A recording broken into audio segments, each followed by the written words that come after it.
I think it is definitely going to have an effect because the costs are too high. We still don't have a absolute assessment of what the actual costs will be, but there will be an effect.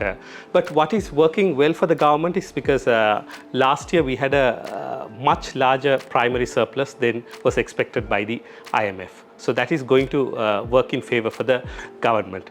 But there will also be downsides because the expenditure is going to be huge. The impact on not just households, but public infrastructure has been large. So roads, others. It's not just about the cost, but the time taken to rebuild them will have an opportunity cost on many sectors, from tourism, transportation, many of the others. And revenue will also take a hit because most of these areas, the tax revenues will take some time to get to the previous levels. So that is one factor. So we could see a slight uptick in inflation. So that's going to be one thing. But moving away from the internal sector, the external, the current account will take a bit of a hit. So that is where we have to look out for, because large amounts of agricultural land have been devastated. So tourism will also take a hit, though not throughout the island, certain parts of the island. So,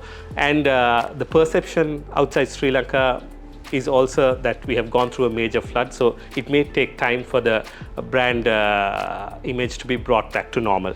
So those are these things, but of course foreign aid will be coming, so of course we will be expecting that. I will speak on. So bilateral, multilateral, that type of aid would be coming in, so there will be inflows.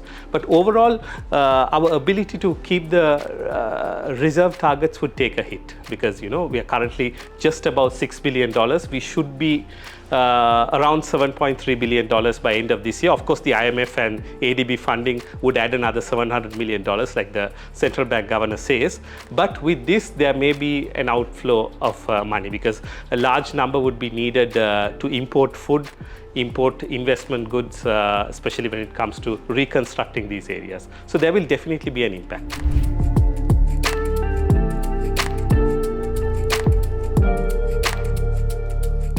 The immediate relief, would be much lesser compared to what will come later, especially like in the next 2 to 3 years. The government has just said the cost would be even up to $7 billion US.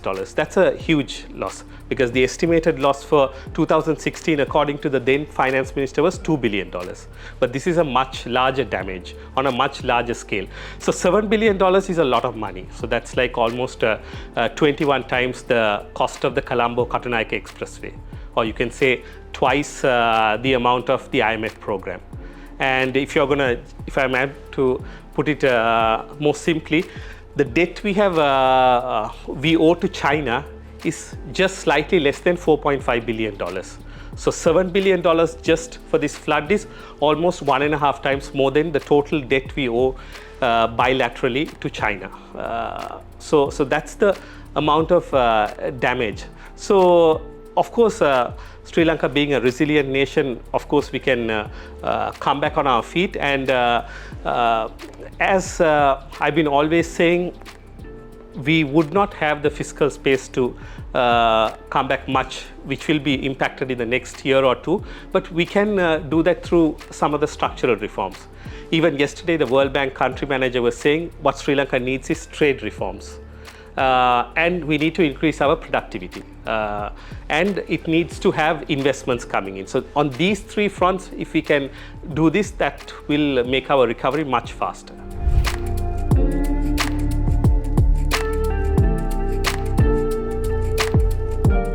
I think a mix of all three, because when you look at, there will definitely be money coming through multilateral institutions, because they are also the World Bank, Asian Development Bank. They are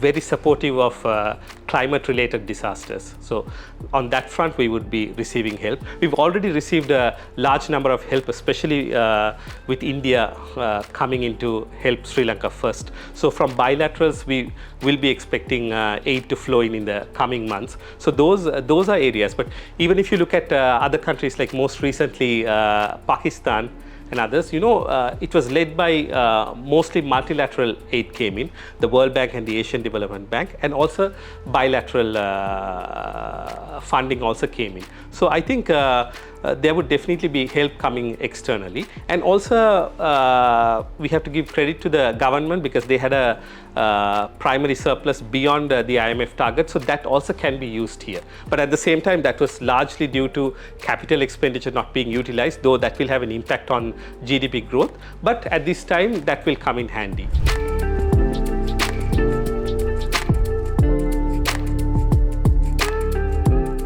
Yes, definitely. So I have written about this and spoken about this before.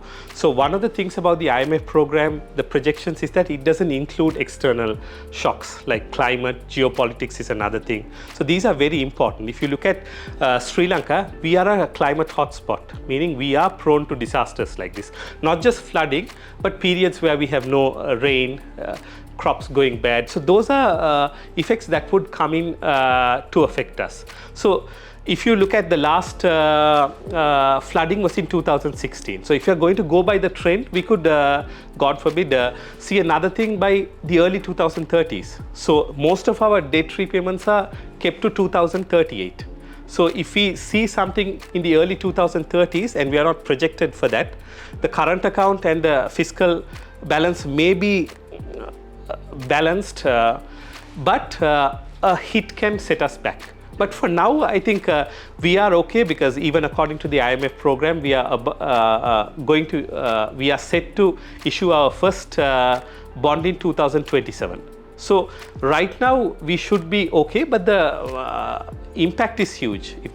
According to the government authorities, just today it's $7 billion. That's huge, almost 7% of GDP. So that's an unprecedented hit for us. And it's not just climate, but we are living in a very volatile world. So I've spoken about this. It's not just climate, but also geopolitics comes in.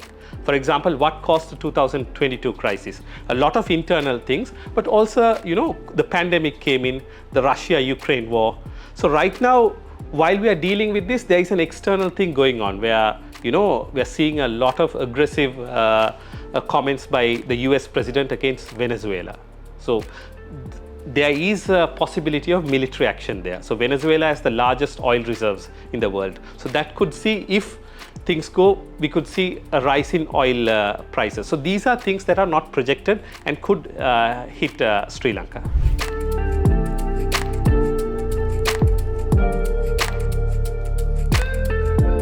So I think if we are looking at our bilaterals and especially the multilaterals, the ADB, World Bank, IMF, they are all very supportive of climate action, and they want to help countries that are under this. So definitely the government should reach out to them. There needs to be some sort of a reassessment, because as far as climate disasters go, it is not the fault of the government or the people of the country. So this definitely needs to be taken into account, not just about coming out of this, but also climate adaptation, climate mitigation. Climate mitigation not just helps Sri Lanka, but helps the rest of the world. So these are things. So I think there needs to be a talk at the high level so that some of the targets may be reassessed.